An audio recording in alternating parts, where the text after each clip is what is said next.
Hello, everybody.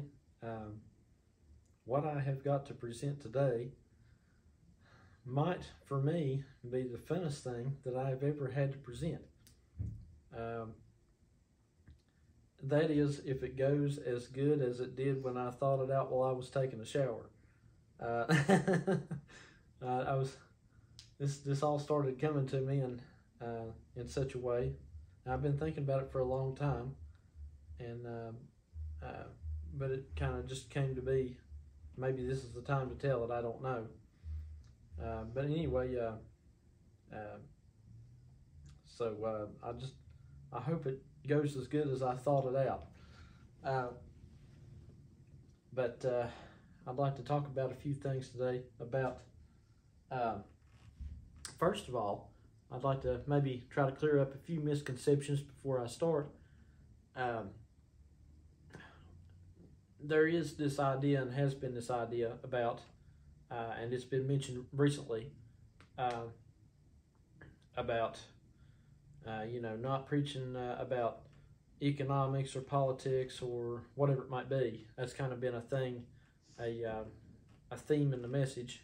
That there's been a strain of that all along, and as far as that goes, I think it's like this. I think that if it were to clarify it, and I think this makes the most sense, is if it were preaching, the theme is don't preach politics. Okay, so if it were preaching politics in the form of, politicking in the church to maybe put out some kind of slanted message to try to get people to believe it your way or whatever. If it were politics in that regard, then I am 100% against it. So if that's the way that preaching politics is meant, then I'm 100% against it. And personally, I think that there's quite a bit of that going on. I am 100% against that. I believe in nonpartisan, just vote the way you feel, preaching, you might say. As far as church politics goes, I prefer to vote the way I feel and to be nonpartisan.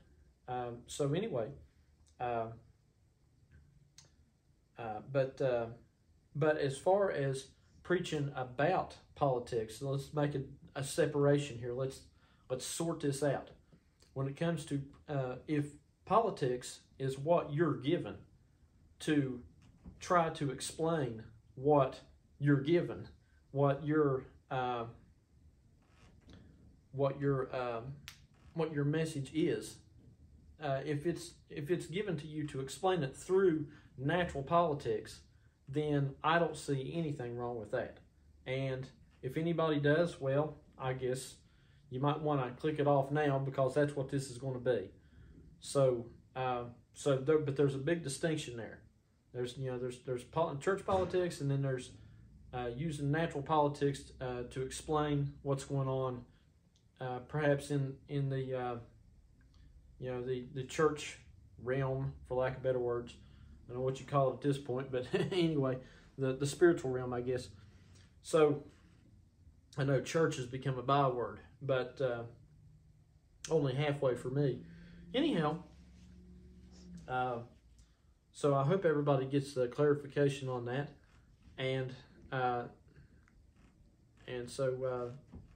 basically, I just think that there's kind of a right way and kind of a wrong way to go about preaching politics. So, but anyway, nonetheless, I got this message for the people, if anybody happens to listen to this, and it is through politics. So that's what we're going to be doing today, is politics, and we're going to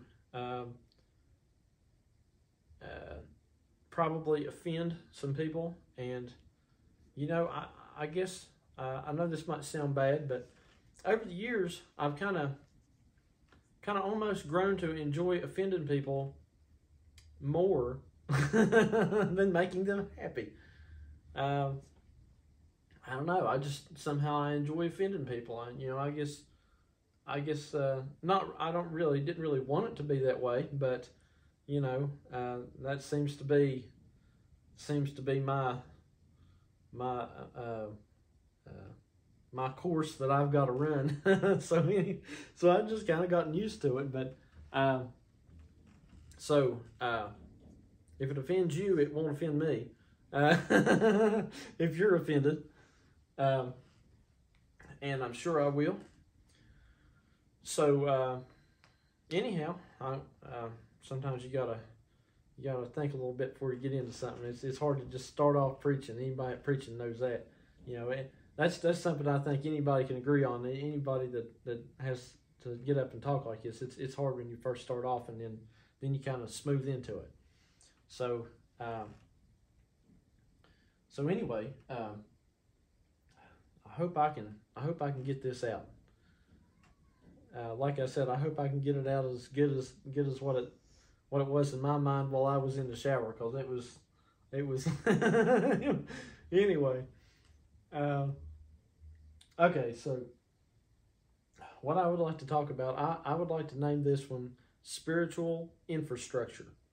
And the word infrastructure, for those who may not know, is basically roads, bridges, and could even be more than just physical infrastructure. It could be like fiber infrastructure of internet, like wires that run, like electrical, that's infrastructure, or utility infrastructure, kind of all the same, kind of related. And the information superhighway, the internet, that's infrastructure. Cell towers, that's basically information infrastructure. And of course, like I say, mostly, it refers to physical roads, but really not more than that. It could be social infrastructure. It could get really kind of more into the, I don't want to say abstract, but kind of abstract compared to physical concrete roads anyway. So the thing about this is the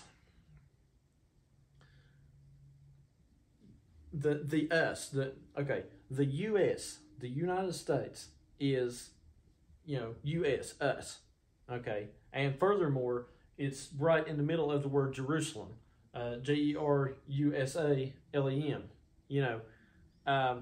so it's, U.S. is right there, the us. So anyway, what this refers to is the U.S. refers to all of us, okay? And whenever, to me, I think of all of us, I think of everybody that is post-third coming. And it could even refer to everybody that's not even involved in that. But for me, that's the way I'm into this. So, to me, I think some people out here may consider the us, the U.S., as in maybe more just their side, or maybe more the people that believe one way or another. And I don't look at it that way. I look at it as all of us, everybody that was third coming and beyond, if you might say that.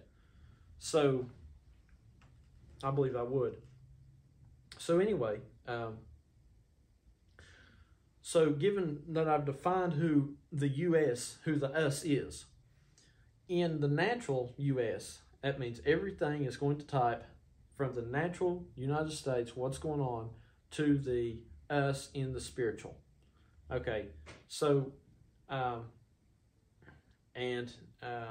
anyway, now I realize, I guess some people don't, perhaps may not agree that things from the natural type to the spiritual anymore, and, well, I just totally disagree.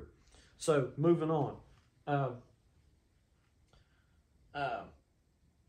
What we have is, in the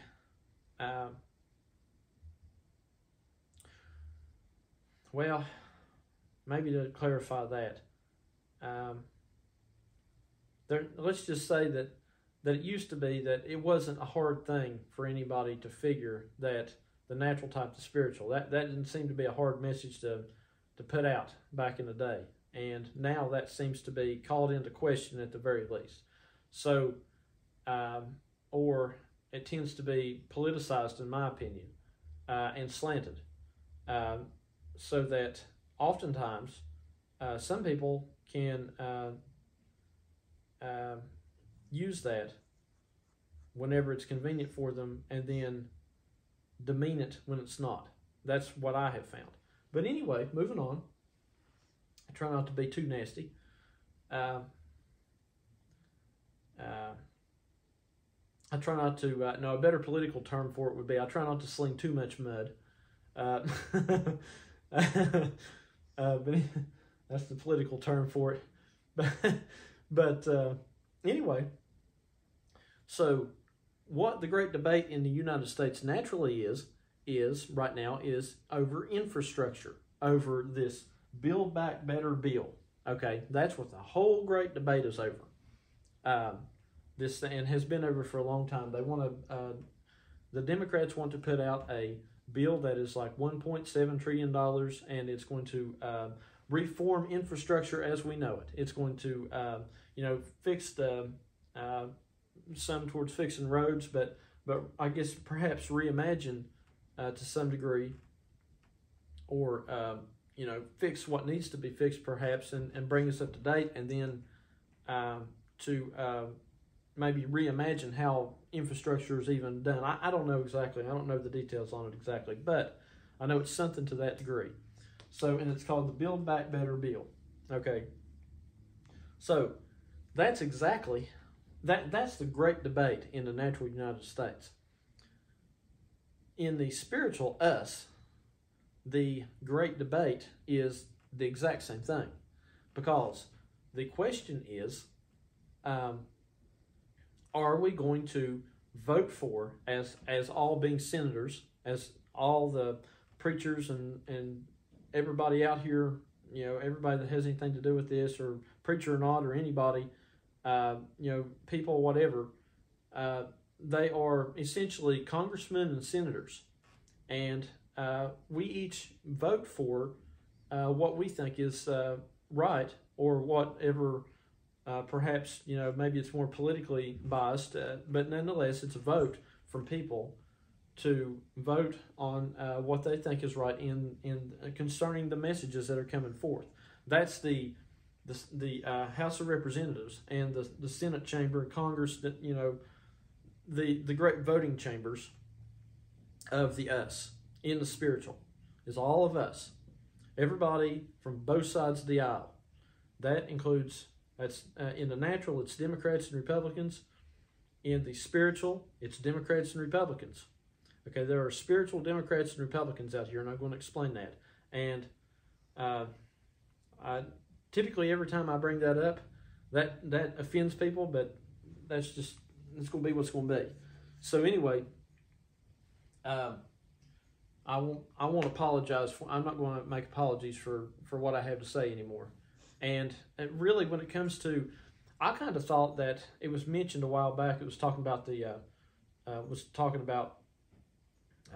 preaching politics and preaching economics and all this, and it's almost like we've had to make an apology for that over the years. And I'm not apologizing for that anymore. I'm not. There's not going to be any apology. I'm just preaching that this is what I was given, and that's what's going to be. And there ain't going to be no apology. It's politics. It's spiritual politics, and it's just what's going to be.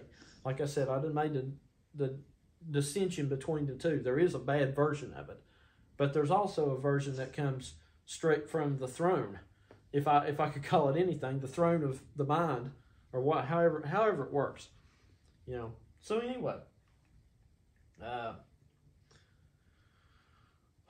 So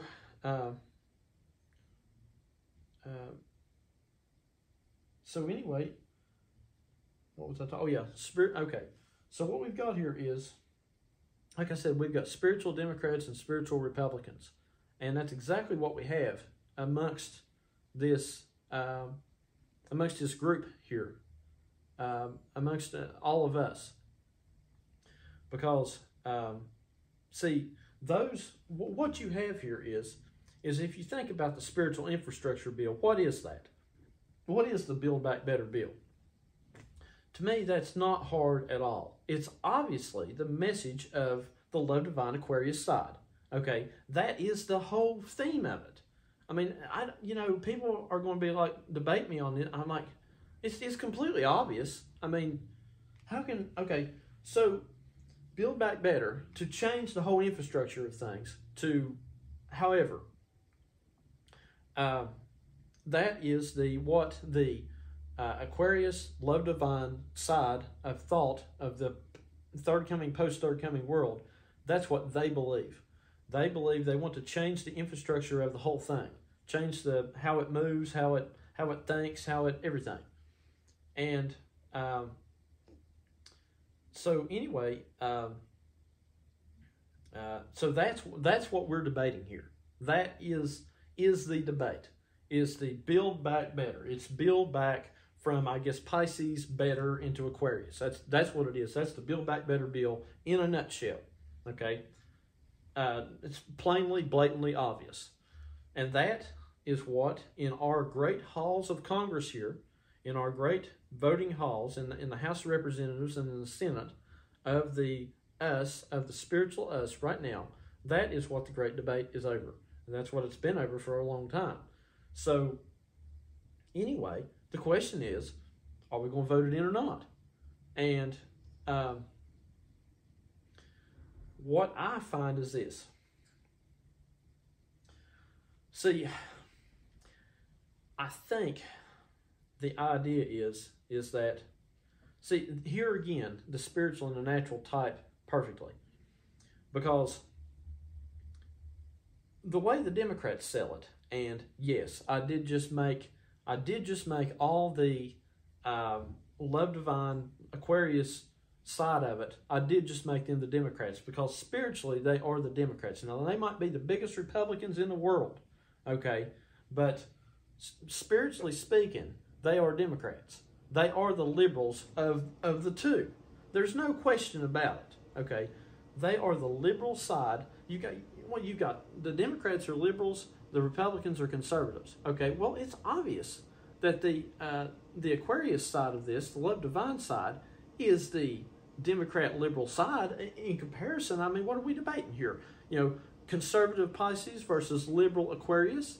I mean, it's pretty obvious. Okay, now, but like I said, in the natural, you could be the biggest Republican ever and still be, but it don't matter if the shoe fits, wear it. If it walks like a duck and talks like a duck and quacks like a duck, it's a duck. So I don't care what anybody says. If this Build Back Better is spiritually speaking, is the liberal side of thinking amongst all of us out here in this post third coming world. Okay. Then the conservative side of it is the third coming themselves, the third coming people that are straight down party lines opposed to this bill, opposed to this way of completely restructuring and revamping the infrastructure of the spiritual world, of the spiritual U.S. Okay, so I mean, there it is. It's pretty plain to see, and I wanted to talk about some of the issues here and some of the people, and how all this works. Sorry, I had a thought there. What was my thought? Maybe it'll come back to me. Anyhow, see, in a way, the way it's sold is that when the Democrats come out in favor of the Build Back Better bill and try to sell it, they sell it on that, we've got our infrastructure is crumbling and, the roads need fixed, which you can't argue that, okay? Et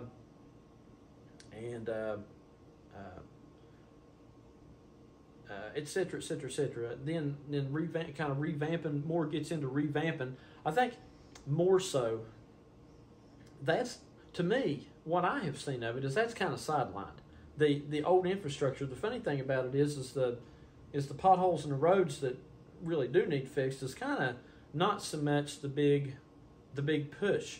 It's like they mention that, but that's not really. It gets into things like climate change and a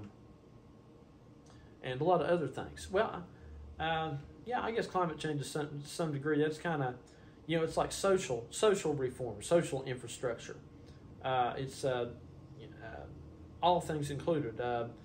Gets into more of the not so much just the physical roads, let's say, but the way, I don't know how to explain it, but you all get what I'm saying. It's bigger than, it's like a whole revamp of kind of like civilization, the way we do things.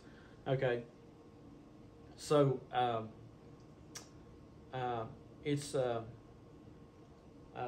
that's what it is. Okay, so then you've got the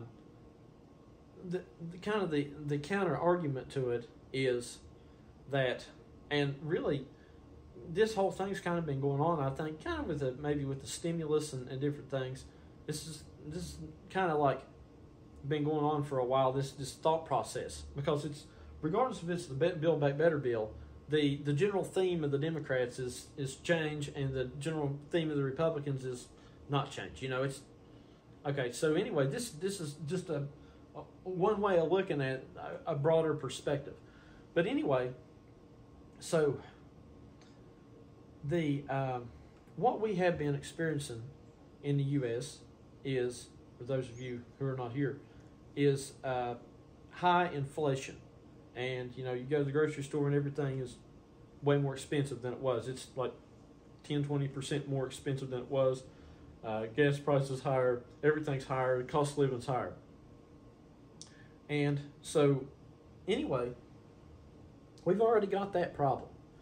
And then the Build Back Better bill, or plan, or whatever it's called, is going to increase the national debt by something like $1.7 trillion. Now, so, I mean, if taken at its word of all this, well, I'm not getting too conspiratorial here. I'm just going to take it. The point is at face value, even if everything's not exactly true, at face value, this is just a face value representation, and that's all it needs to be.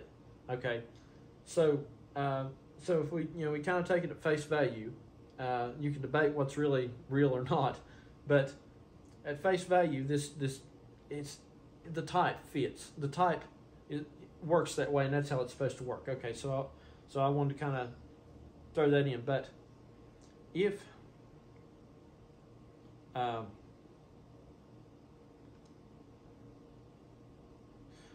when it comes to inflation, we have been experiencing inflation. Now, if you add $1.7 trillion to the national debt, then, which is already high, which is already probably causing inflation, then you have a worse inflation problem upon the average citizen. That's the basically the Republican argument, that this ideally, perhaps in a way, it kind of sounds like a good thing. You got certain things in it that not everybody even necessarily agrees is going on, for one thing, but it's the issue really is inflation, and we have kind of like getting to be kind of like more rampant. I don't know what the exact definition of rampant inflation would be, but whenever things go up by double-digit percentages in a year or 2 years or something, then that's getting to be pretty bad inflation. So, to me, what we've got here is, I try to get to the point. What we've got here is we've got an issue already of spiritual inflation brought on by overspending, for one thing, that's been going on. Okay, and so what we've got in the spiritual is we've got inflation in the spiritual. We've got spiritual inflation. We've got a spiritual economic issue here that is spiritual inflation, and then they're wanting to add more to the national debt and create even a worse problem of inflation. Okay, hypothetically, it sounds good in a way, to do these things, but in reality, a big problem is inflation. So that's what we've had here for years. We've had spiritual inflation. We've had spiritual, out of control, rampant inflation in the message. Is that we've had so much change, spend, overspend, spiritually speaking, in this change, Aquarius, love divine way of looking at things, that they've overspent in thought, in philosophy, and have run our national debt up, and now they want to add more to it. But it's the same thing. It's always been this way. And so the question becomes, is this really going to help us? Like I said, hypothetically, it kind of sounds good. It's we fix this, fix that. But in reality, does it work out? And what we've seen is overspending, inflation. And that's exactly what has went on in the spiritual. It's overspending. Anyway, the philosophy's just gone too far. So anyway, I would like to get some of the players. And what I have noticed is the way that the infrastructure bill played out was that there were no Republicans who voted for it this last time around. As far as I know, no Republicans in House or Senate or anywhere voted for it. Okay. What you have is, and like I said, I'm going to try to be bipartisan, because I am bipartisan in this regard. We've got partisanship and bipartisanship in these two sides, in these two parties that we're involved with. And I would like to kind of show how my thoughts on it are too, but let me explain their thoughts first, how it plays in. The Republicans are against it, practically straight down the line against it. And the Republicans, the conservatives, so that's your third coming people. They are the Republicans, and they are 100% against it. You won't find any Republican any spiritual Republican out here, any third coming person who will vote for Build Back Better, who's going to vote for the Love Divine Aquarius's change message, which is to Build Back Better. Okay, they're not going to do it. And so anyway, then the question comes down to, see, what happened was that there's don't quote me, but there's like 40 Republican senators and 60 Democrat senators. And you have to have, essentially, to get a bill passed, I can't remember if it's exactly how it worked on this, but to get a bill passed, you have to have, if no Republican votes for it, then every Democrat has to vote for it, or else you don't get the bill passed. So then it comes down to the Democrats. Okay, so we know the third coming's not going to vote for it, all right? Then it comes down to the Democrats. Who are the Democrats? Let's get a little more specific. Who are the Democrats? Okay, we need to kind of clarify Democrats, because spiritually speaking, like I said, the Democrats are the Love Divine liberal side of it, and the Love Divine Aquarius side of it. Okay, but a little more specifically, see, Democrats are in U.S. politics. The Democrats are a little fractioned. And I'm not saying that the Republicans aren't either, because you've got separatism in every party. That's how it works. It's natural to some degree. But in the separatism, or the fracturism in the Democratic Party is kind of set up like this. You have got some that are really far to the left. You've got some that are kind of, the liberal is left. And then you've got some that are, kind of in the middle, but, and then you've got what I like to think of as kind of like the old school Democrats. And here's what I was going to say earlier. I don't care to tell anybody that the way I think naturally in politics is, and this is just to kind of explain things. If I get into my what do you call it? Spiritual and the natural. Okay, if you get into the natural, sorry, I lose my train of thought. But if you get into the natural of it, my natural views on politics, my physical world views on politics, are that I am a registered Democrat.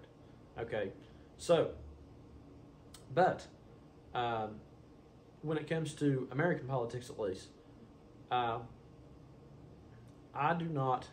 That is, West Virginia is where I'm from. Is a kind of funny situation because West Virginians are basically Democrats that are that vote Republican for presidents. That's the way it's been going. But they are. It's a mix. West Virginia is always in the middle of everything. West Virginia was a state born out of the Civil War. You know, it was a state born out of conflict amongst all of its own brothers. Yeah, so it's a weird situation. It's as our old Senator Robert C. Byrd once put it, it's a place where Yankee Doodle and Old Dixie meet. So that's North and South for you outsiders. In the Civil War, Yankee Doodle was the North and Old Dixie was the South. So West Virginia is a weird situation.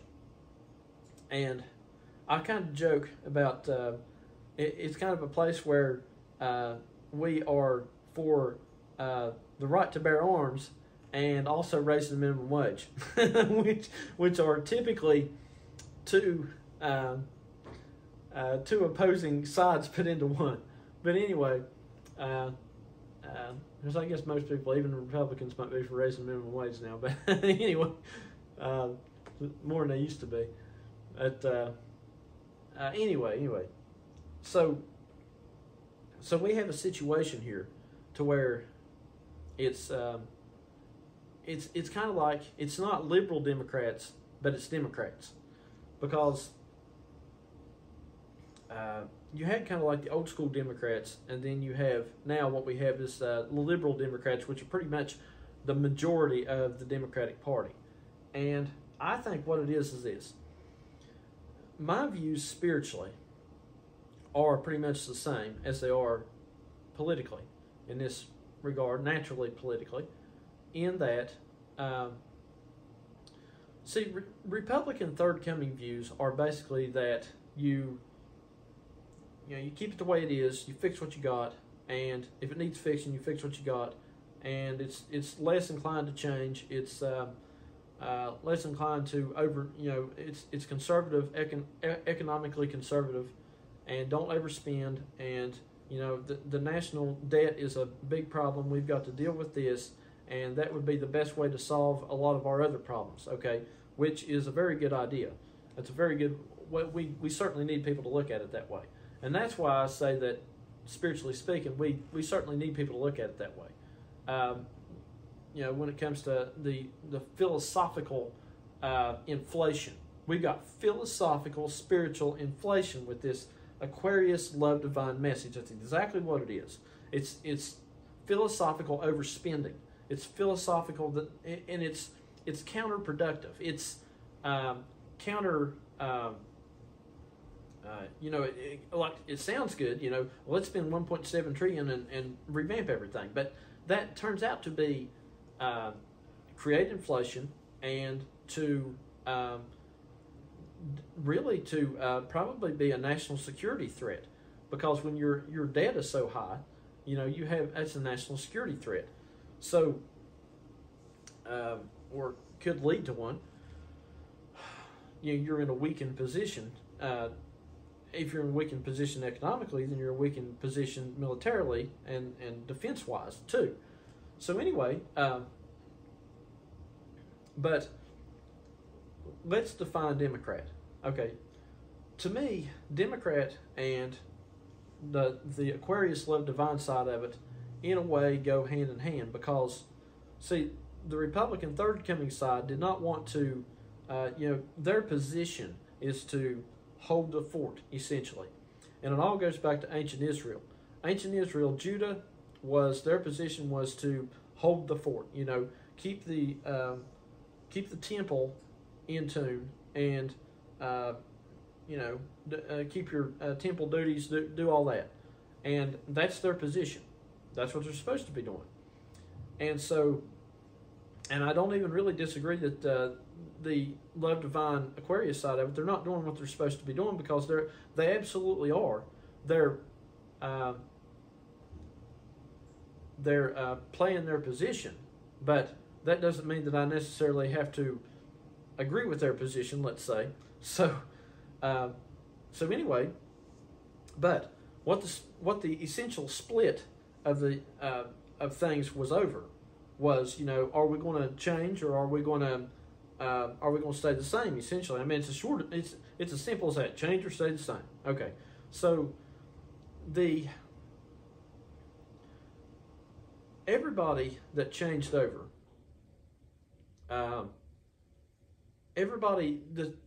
the very simple thing that makes you essentially a Democrat or essentially a Israelite is, et cetera, is that you are just willing to consider more. You're willing to consider that things can be looked at differently, and we're not just going to stay and do things basically how we did them, how we've always done them. And it's kind of like the Democrats believe more in what's called living and breathing document, which is the Constitution is living and breathing, as opposed to you just kind of read it in a traditional sense. So if anybody just simply believes that you could go more, you could do different things, then that qualifies you kind of as an Israelite or a Democrat, or even kind of Love Divine, to some degree. But you can be a liberal Love Diviner, let's say. You can be a liberal Aquarius side, or you can be a traditional Democrat Aquarius side, dare I say. And I hope it's kind of a hard thing to explain. Does it sound too crazy, wifey, or is it too far out there? Anyway, so I'll try to get back on track. So what happened in the natural politics is that when it came down for a vote, it all came down basically to a couple senators, but primarily a guy named Joe Manchin from West Virginia. And Joe Manchin is kind of like a traditional Democrat. He's a Democrat, but he's a traditional Democrat. And in process of that, he ended up voting. He could not vote for the Build Back Better bill. And if the Democrats don't have every Democrat to vote for that, then as far as I know, unless they're going to pick up some Republicans, which is highly unlikely, then they can't get it passed. They can't get the bill passed. So Joe Manchin basically, for now, has derailed the Build Back Better plan, because you have to have every Democrat to vote for it. Okay, so but Joe, being a more traditional Democrat from West Virginia, which is not a liberal Democrat, he decided that he could not vote for it, and actually ended up, it was a no from him. So essentially, he ended up joining the Republicans in the same philosophy. He's not a Republican, but he sided with them. Essentially, is what it, by default, is how it came down. And so anyway, that's the way I feel, is that when it comes to this Build Back Better philosophy of the message of Aquarius, to the liberal extent that it's gone to, with the wanting to completely redo the infrastructure and add to our national debt and cause spiritual inflation, the vote is a no from me. I as a senator, out here amongst you all, from the far west to the far east, of all of us that make up the spiritual United States, the spiritual us, in this post-third coming, post-third coming world, whatever you want to call it, I, as a senator, vote no to this. I vote no to the Build Back Better, the Aquarius liberal spending bill, spiritual economic spending bill, the 1.7 trillion US dollars. I vote no. And because I cannot, I just cannot agree to this. And so anyway, I feel like Joe Manchin. I feel like, because I had been a guy in the middle, and I had been somebody who I thought we could do more, and I still believe in moving beyond the third coming things that we did always. And that declares me as a spiritual Democrat, in my opinion, and a basically kind of Aquarian side of things, in a way. But there's a limit to things. And I just find all this kind of funny, how it's all played out. And I'll tell y'all something. In ancient Israel, the funny thing about it was that the guys that tended to derail things whenever everything was going to, what we have here is an exact playback of ancient Israel, both in the natural and the spiritual. Okay. See, some people love whatever book, I don't know, whatever books they prefer in the Bible, like perhaps the book of Revelations or whatever it might be. But me personally, I love the books of the Kings. Those are if I've got a favorite, those are definitely my favorite books, is the books of the Kings. So that's kind of my strong point, if I've got one. And what you learn in there is that when Israel and Judah split off just exactly like we've got, whether it's Democrats and Republicans, spiritual Democrats and Republicans, the same thing, it's absolutely happening over again. And so anyway, but what happened is, if you go back and read, you find out that what happened whenever it was all going good, whenever they was all trying to get together and make something happen, just like they're trying to do now. They're trying to make something happen, regardless of whether anybody of Judah wanted to vote for what Israel was doing. What it really came down to, and oftentimes they, didn't, but what it comes down to, what it came down to in ancient Israel, was oftentimes that the one who derailed it was an Israelite. It wasn't. See, Israel was always trying to do something. They were always trying to be progressive by comparison to Judah, and just like today, just like with the liberal Democrats today, progressivism. Okay, just like the spiritual Democrats, the spiritual Aquarius, progressivism. Okay, so anyway. But what in ancient Israel always derailed that was this one guy, usually one guy, who was an Israelite, and it's like you look at it. I didn't catch it for a while, but see, Judah was typically against what Israel was doing, and then if they perhaps tried to do something, then they would always be like, well, do you have? Let's try to do something. There was this one occasion where the king of Judah was in Israel, and they were trying to figure out, are we going to go do this or whatever? Are we going to get together and go do this? That's essentially what we got here. Are we going to get together and go do this or not? Are we going to do this Build Back Better bill in the physical or not? Are we going to do this Build Back Better bill in the spiritual or not? Are we going to do this Aquarius thing, this liberal Aquarius thing to the extent that it's been put out or not? That's what it comes down to.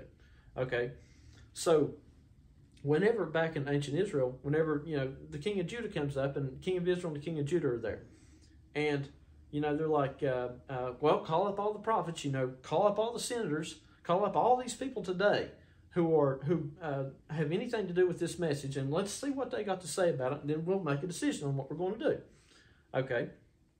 So then then the story was that they all called him up, and of course all the prophets of Israel, they all said, yeah, go, go be progressive, go run with this liberal Aquarius side of things, and then the king of Judah said, well, wait a minute, said, have you got anybody else? And he said, and the king of Israel says, yeah, I got one. I got a guy. I hate him. He's always prophesying evil, but he's technically an Israelite because he didn't, he believed in change. He was an Israelite. He lived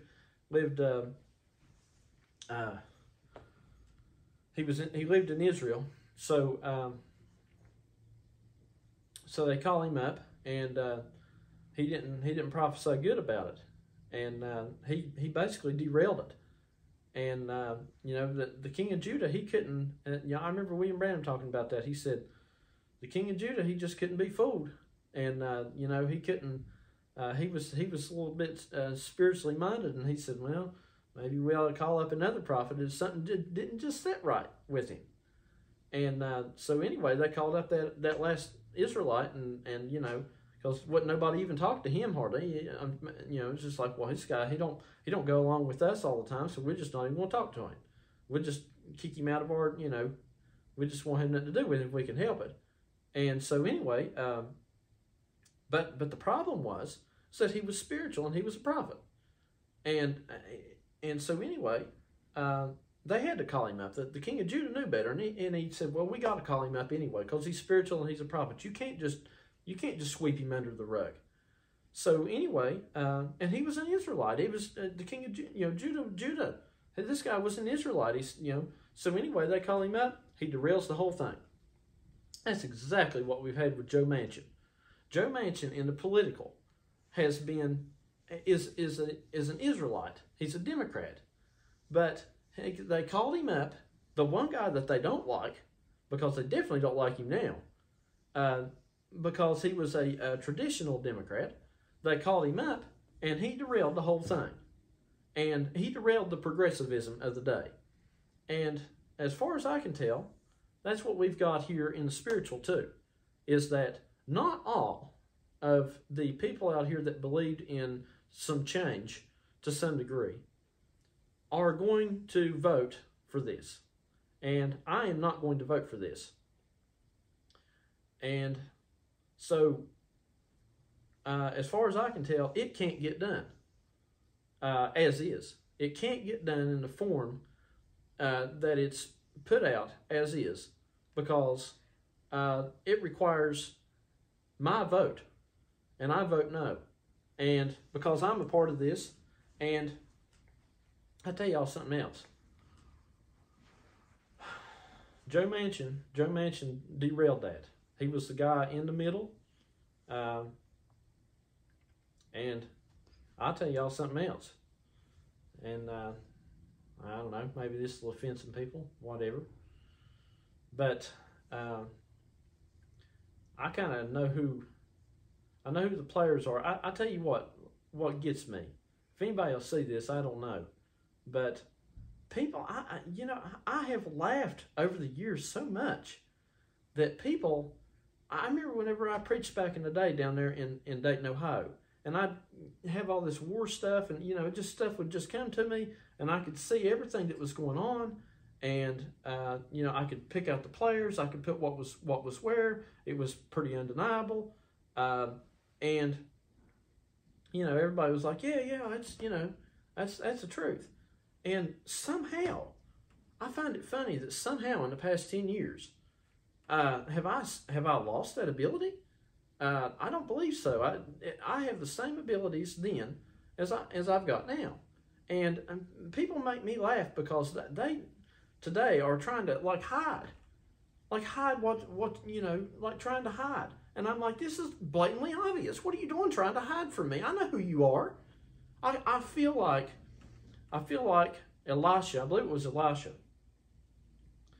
He knew what every time that the king of Syria would try to do something against Israel, the Israelites knew where they were going to be, and the king of Syria asked his servants. He said, who of us is who's telling the king of Israel what our next move's going to be?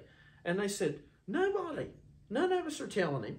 It's Elisha down there. Elisha knows. He can knows what you're saying in your bedchamber. He's a prophet. He can know. He can see who you are, what you're doing, everything about you.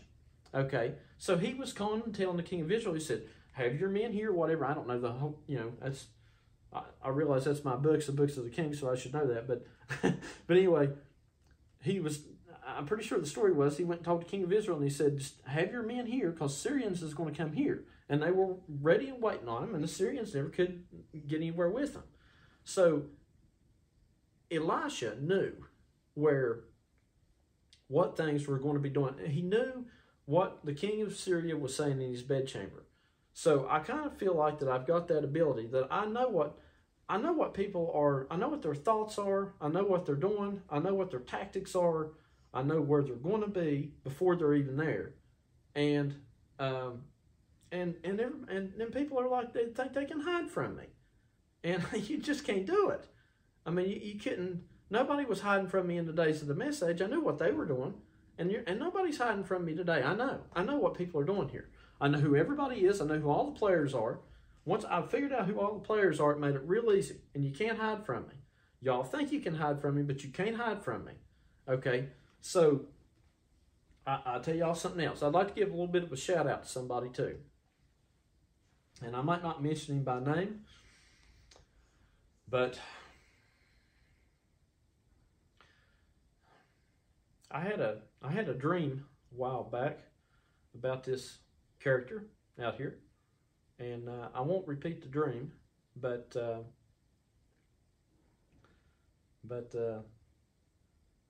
anyway, and I know you all might think I'm crazy by saying, "Oh well, this guy's this guy and this guy's and well we don't do any of that stuff anymore." Yeah, well, this is the new age and we ain't doing them things anymore. Well, my question to that is why did all this come back again? If it's a new age, an age to which that things are going to be done totally different, then why are things still the same?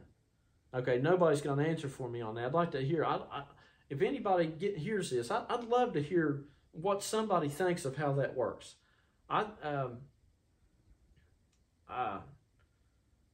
If everything comes back the same, and everything has obviously came back the same. I mean, to me, you're burying your head in the sand if you don't believe that everything has come back the same. Why is there a debate? Okay, a debate. There's always a debate. There's always two sides throughout history. In any situation, in a high school debate team, in politics, whatever, there's always that's what makes it up. That's what makes the earth go round. Okay? And we have today a debate.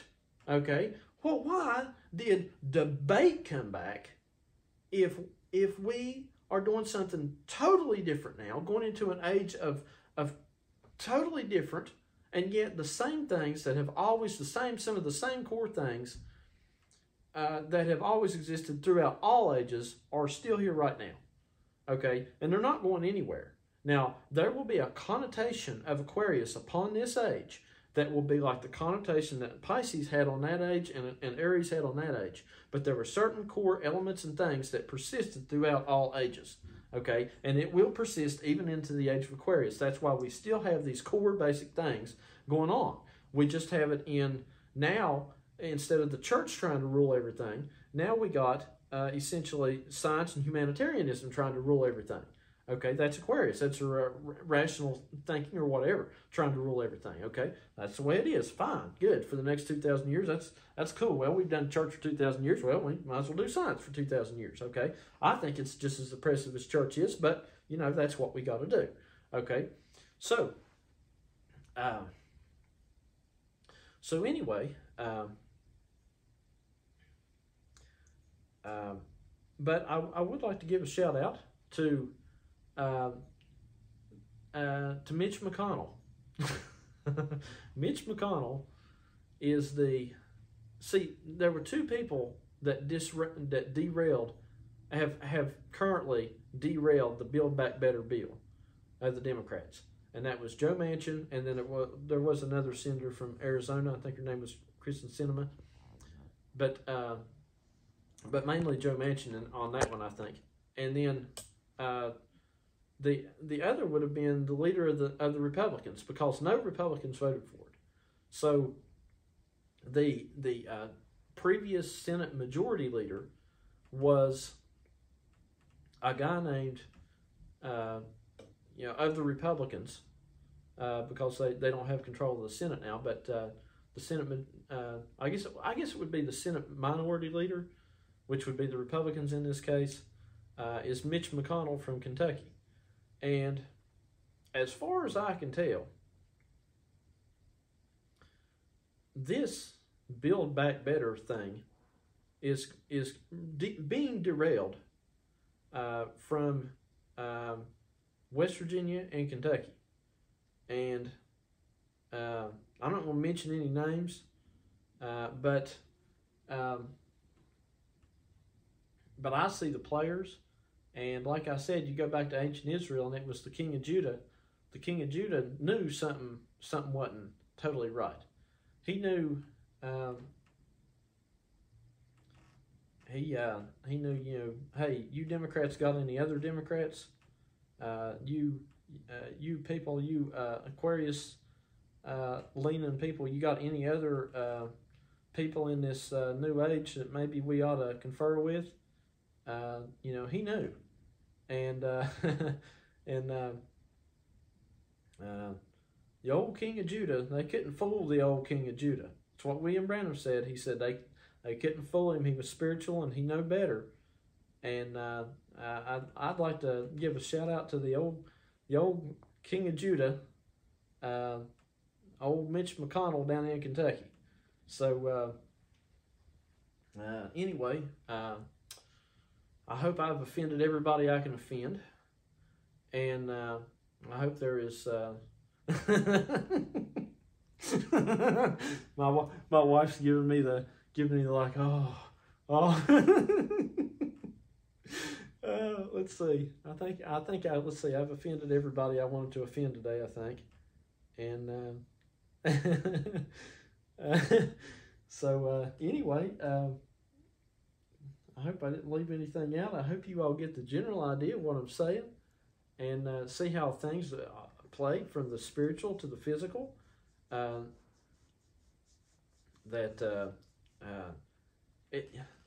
It was mentioned a while back about Joe Manchin, how that he